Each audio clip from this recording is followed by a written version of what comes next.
Assalamualaikum warahmatullahi wabarakatuh.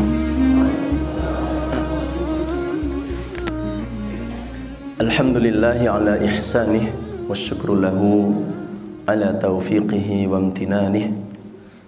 Wa asyhadu an la ilaha illallah wahdahu la syarika lah ta'ziman li sya'nih.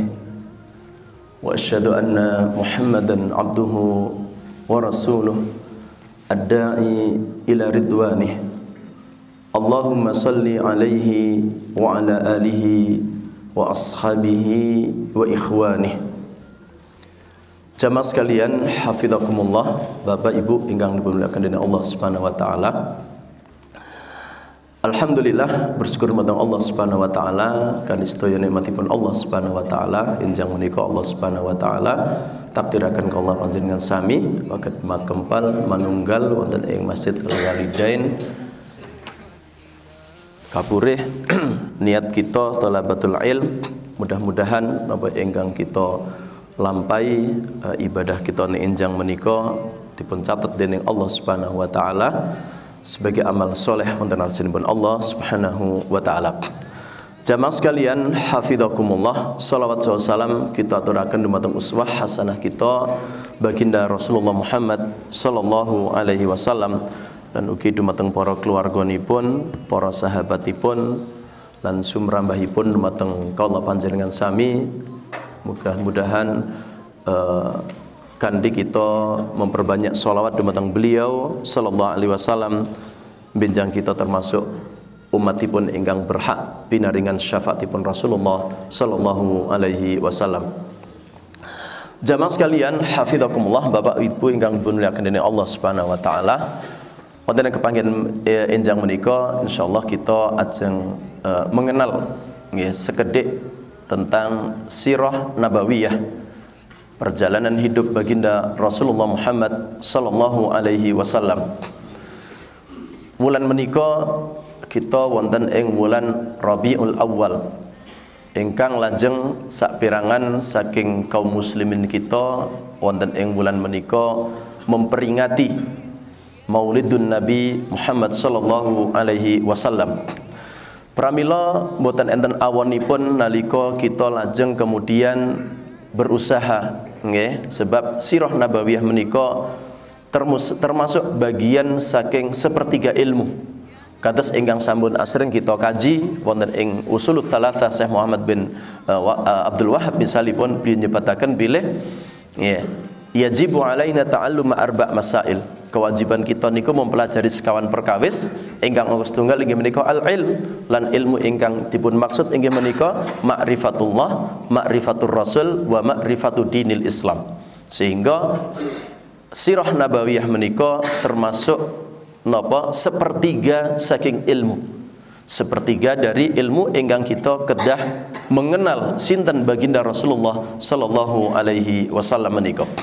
Jamaah sekalian, hafizakumullah, lan ugi Ibnu Hazm rahimahullah saking pentingipun sirah nabawiyah menika bahkan beliau sampai ngantos ngendika bilih sirah nabawiyah menika termasuk bagian saking mukjizat Nabi Muhammad sallallahu alaihi wasallam.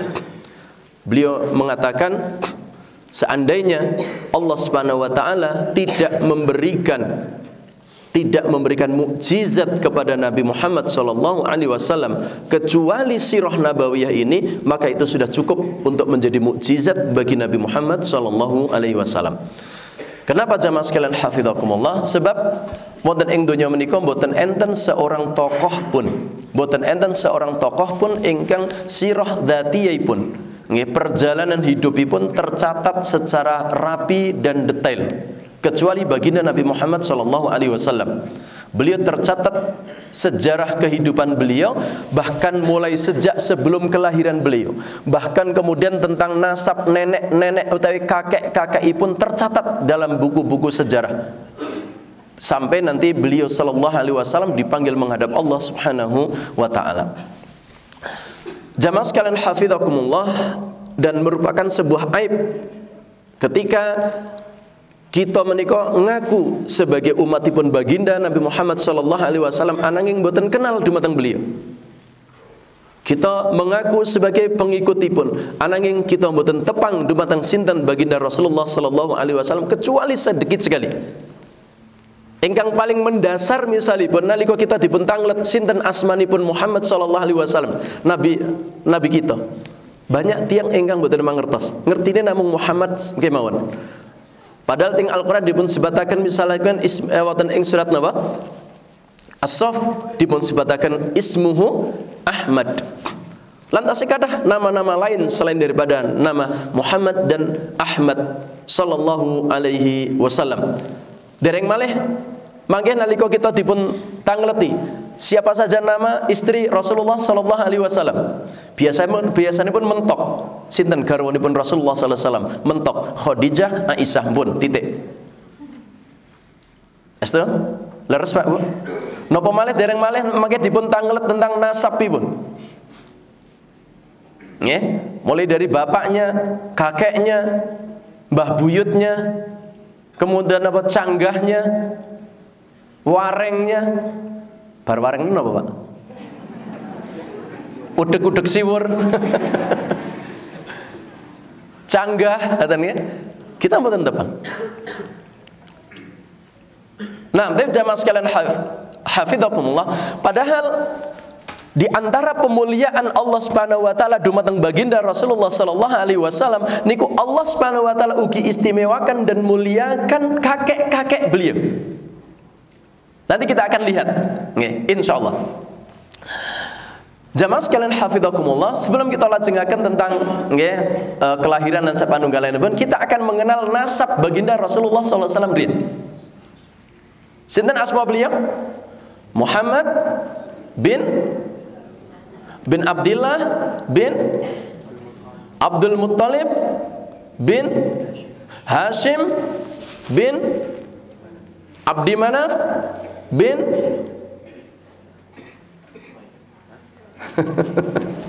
mentok kan kayaknya. Niki sing iso jawab santri niki mesti. Nggih. Nggih, Muhammad bin Abdullah bin Abdul Muttalib bin Hashim bin Abdi Manaf bin Qusay bin Kilab. Apal Pak? Niki nembe dugi Kilab lho, dereng dugi Nabi Ismail alaihissalam ya. Dereng dugi Nabi Ibrahim alaihissalam nih. Nggih. Berarti nek dugi Kilab niku berarti kakek yang keberapa? Ketujuh. Nggih. Nah, jamaah sekalian hafidhakumullah, kita akan mengenal salah satu dari kakek baginda Rasulullah sallallahu alaihi wasallam ingkang Allah muliakan sebagai bentuk pemuliaan dumateng baginda Rasulullah sallallahu alaihi wasallam. Karena orang yang mulia itu akan memuliakan siapapun yang terlibat di dalamnya. Kita misalnya punya kenalan seorang ustadz kita, ustadz siapa saja. Kira-kira jenengan kalih bapakipun yang sebaipun ustadz kita niku kira-kira jenengan hormat apa mboten? Pasti dimuliakan. Nah, kita akan mengenal dari kakek beliau yang bernama Abdul Muttalib. Abdul Muttalib putra dari Abdul Manaf. Dari Hashim, dari Hashim. Ceritanya ngeten. Siapa nama asli daripada Abdul Muttalib Bapak Ibu? Nama asli saking Abdul Muttalib niku sinten? Nah, Abdi Manaf gadai putra asmanipun Hashim. Kula mboten mendapatkan putra beliau Abdi Manaf itu berapa, ananging yang disebutkan oleh para di dalam buku-buku sirah yang kami dapatkan, sependek pengetahuan kami, meskipun namanya banyak, putranya banyak, tapi yang kami kenal hanya pertama Hashim, yang kedua Al-Muttalib. Pertama Hashim, kemudian Al-Muttalib. Jadi Abdul Manaf punya anak Hashim, punya anak sinten? Al-Muttalib. Ini mengenal belajar sirah ke ngapalke jenenge wis kangelan dhewe. Nggih. Nek ngapalke jenengane wong Jawa kan rada penak. Nggih.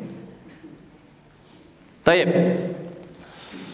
Al-Hashim utawi jenengan Hashim niki suatu saat beliau melakukan perjalanan. Meskipun ada beberapa versi ya, riwayat tentang perjalanan beliau itu atau pernikahan beliau. Tetapi di antara riwayat yang masyhur adalah Hashim ini, Hashim ini kok melakukan perjalanan ke negeri Syam untuk berdagang. Karena memang orang sejak zaman dahulu orang Mekah itu berdagangnya kalau nggak ke Syam, ke Yaman. Seperti yang Allah sebutkan dalam surat Quraisy, li'ila fi Quraisy ila fihim rihlatas syita'i was-shaif. Ini perjalanan ke Syam dan ke Yaman. Sebelum sampai ke negeri Syam, Hashim menika singgah teng kota Yathrib. Maka kita nanti akan dapatkan kenapa, dari mana Nabi Muhammad SAW itu punya paman di Madinah. Kadang kita sok bingung, karena nanti ketika hijrah nanti ternyata di rumahnya Abu Ayyub Al-Ansari itu ternyata masih senasab, masih saudara Rasulullah dengan Abu Ayyub Al-Ansari itu. Loh, ketemunya di mana? Kok punya nasab di Madinah? Nah, Hashim ketika mau melakukan perjalanan ke negeri Syam, singgah ke Yathrib, yang kemudian nanti setelah Rasulullah SAW hijrah menjadi kota Madinah. Singkat ceritanya, ketika di Madinah ini, Hashim itu karena tinggal di situ lama, ya kenal dengan seorang gadis namanya Salma. Maka kemudian Hashim pun menikah dengan wanita yang bernama Salma ini. Setelah di kota Yathrib sekian bulan dan Salma sudah hamil, maka Hashim pun pergi melanjutkan perjalanannya ke negeri Syam, dan ternyata nanti Hashim ini meninggal dunia di negeri Syam. Kemudian Salma melahirkan bayi yang kemudian oleh Salma ini diberikan nama Syaibah. Catat nama ini. Sinten? Syaibah. Sebagian riwayat mengatakan kenapa bayinya Salma putra dari Hashim itu dikasih nama Syaibah. Sebagian riwayat mengatakan karena bayi ini pada saat lahir sudah ada ubannya. Syaibah itu dari syayib. Syayib itu kan uban. Air putih, rambut putih yang ada di rambut kita. Itu namanya Syaib. Kemudian dikasih nama Syaibah. Kemudian bayi Syaibah ini pun kemudian dibesarkan oleh ibunya, Ibu Salma, dibesarkan dan lain sebagainya. Dan waktu itu informasi itu bisa jadi akan kita dapatkan itu peristiwa di Yaman, peristiwa di mana, di Madinah, di negeri Syam. Itu nanti akan sampai ke Mekah, itu sampai bisa bertahun-tahun nanti informasi itu. Termasuk informasi tentang wafatnya Hashim dan bahwa Hashim punya putra berada di Yathrib, itu nanti diketahui oleh bapaknya Abdu Manaf, itu nanti setelah sekian tahun. Setelah berjalan sekian tahun dari wafatnya Hashim, ya, maka berita itu pun akhirnya sampai kepada bapaknya Abdu Manaf, ya, bapaknya Hashim, Abdu Manaf, tahu tentang informasi itu bahwa Hashim telah meninggal dunia dan dia meninggalkan seorang anak di Yathrib, masih kecil. Maka kemudian Abdu Manaf mengutus putranya, siapa tadi namanya? Al-Muttalib. Untuk apa? Untuk ke negeri Yathrib supaya menjemput putra Hashim tadi. Maka Al-Muttalib pun pergi ke kota Yathrib mencari yang namanya Salma, dicari-cari akhirnya ketemu, kemudian ditembunglah, ditembung bahwa si bayi, bukan bayi, anak Syaibah ini, ya, Syaibah ini kemudian diminta oleh Al-Muttalib untuk dibawa pulang ke Mekah, disampaikan bahwa ya orang tua kami, ya, Abdi Manaf itu adalah, kami adalah pimpinan Quraisy, kami adalah pimpinan Mekah, dan harapan kami putra Hashim inilah nanti yang akan melanjutkan kepemimpinan orang tua kami. Pertamanya ibunya Salma keberatan, ya bagaimanapun juga seorang anak, ya, untuk ngecek ini benar nggak Al-Muttalib ini dulure Hashim, itu bukan perkara yang mudah. Kalau sekarang gampang. Setelah dirayu-rayu oleh Al-Muttalib, akhirnya oleh ibunya pun diizinkan Syaibah ini untuk dibawa ke Mekah. Taib. Sebelumnya Al-Muttalib itu, beliau itu sering membeli budak. Ya. Sering membeli budak. Karena memang yang namanya budak itu ya napa jenengipun nggih diperdagangkan kayak kita tumbas jaran, das nggih binatang-binatang niku. Budak itu bisa diperjualbelikan. Al-Muttalib itu sudah terbiasa sering memberi budak. Suatu saat ketika beliau pulang dari kota Yathrib dengan memboncengkan di atas untanya, memboncengkan Syaibah ponaannya tadi. Begitu masuk kota Mekah, orang-orang Mekah lihat Al-Muttalib ini memboncengkan anak kecil. Maka mereka kemudian mengatakan Abdul Muttalib, budaknya Al-Muttalib. Ya. Oh, ini Al-Muttalib bawa budak. Maka budak ini kemudian disebut Abdul Muttalib, budaknya Al-Muttalib. Al-Muttalib mengatakan, bukan, ini bukan budak saya, ini ponakan saya, ini anaknya Hashim. Ini bukan budak, ini adalah ponakan saya, namanya Syaibah bin Hashim. Tapi terlanjur orang-orang Mekah memanggilnya dengan siapa? Preso sakniki nama aslinya Abdul Muttalib sinten? Abdul Muttalib ini siapa? Inilah kakek Rasulullah sallallahu alaihi wasallam itu. Tayyib. Maka akhirnya Abdul Muttalib ini, ya, utawi Syaibah ini lebih dikenal dengan Abdul Muttalib daripada Syaibahnya. Ya. Mungkin nun sewu, mungkin di antara kita mungkin ngerti nama Syaibah baru hari ini, kata. Ya. Perjalanannya seperti itu. Maka kemudian terkenal dengan nama Abdul Muttalib. Ya, jadi jangan dikira Al-Muttalib itu salah satu dari nama Allah. Nggak ada nama Allah yang namanya Al-Muttalib itu nggak ada. Jadi Abdul Muttalib itu bukan hambanya Allah yang namanya Al-Muttalib, bukan. Abdul Muttalib adalah budaknya Al-Muttalib, karena dikira anak kecil Syaibah ini dikira adalah budak dari Al-Muttalib. Nah, sampai di situ. Kemudian Abdul Muttalib pun kemudian diasuh oleh Abdi Manaf, ya, oleh kakeknya, ya, dan juga oleh Al-Muttalib sendiri, kemudian sampai dewasa. Di kemudian hari nanti Abdul Muttalib ini juga dimuliakan oleh Allah Subhanahu wa taala untuk menemukan kembali sumur Zam-Zam. Ya. Jadi di Mekah air Zam-Zam atau sumur Zam-Zam itu dulu pernah sempat hilang, tertimbun. Ada beberapa riwayat yang menyebutkan tentang sebab tertimbunnya air Zam-Zam. Ya. Terus rian pada zaman kecilnya Abdul Muttalib itu air Zam-Zam itu hanya menjadi histori, kenangan. Ya, kenangan bahwa kita pernah punya sumur Zam-Zam ini. Mereka tahu cerita-cerita tentang air Zam-Zam, mereka tahu, tapi mereka sudah tidak tahu di mana letaknya itu. Maka pada waktu itu, penyebabnya paling tidak ada dua riwayat yang kami dapatkan.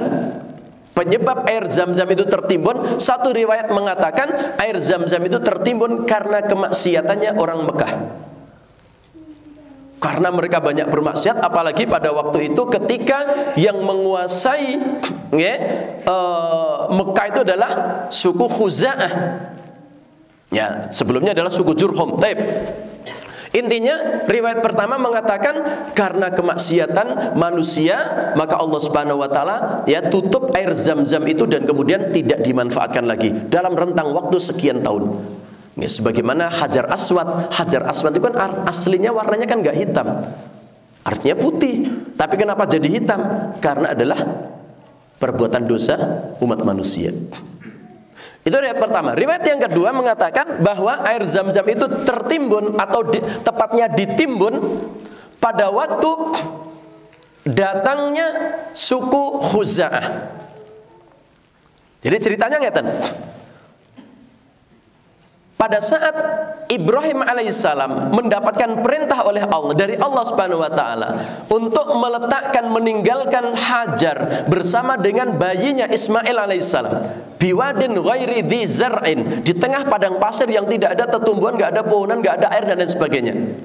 Ringkas ceritanya, Hajar dan Ismail ditinggal di tempat itu. Kemudian kehabisan bekal, air habis, Hajar mencoba untuk mencari air, naik ke Bukit Sofa, turun ke Wad Marwah untuk tengok-tengok barangkali ada di sekitar sumber air. Ternyata nggak dapat sampai 7 kali, yang kemudian sekarang menjadi syariat apa? Sa'i. Bukan itu cerita kita. Kemudian singkat ceritanya, ternyata keluarlah air Zam-Zam di tempatnya Ismail berada. Ya, dari sini Bapak Ibu sekalian hafizahullah, kata para ulama, pelajarannya adalah bahwa ternyata rezeki itu kadang-kadang tidak ada kaitannya dengan pekerjaan. Rezeki itu tidak ada kaitannya dengan apa? Pekerjaan. Maka jangan menyandarkan rezeki dengan pekerjaan, apalagi menyandarkan rezeki dengan ijazah.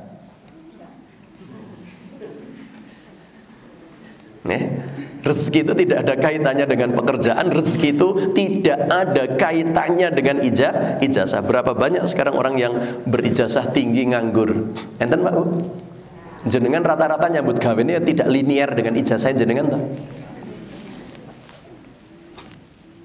Nah,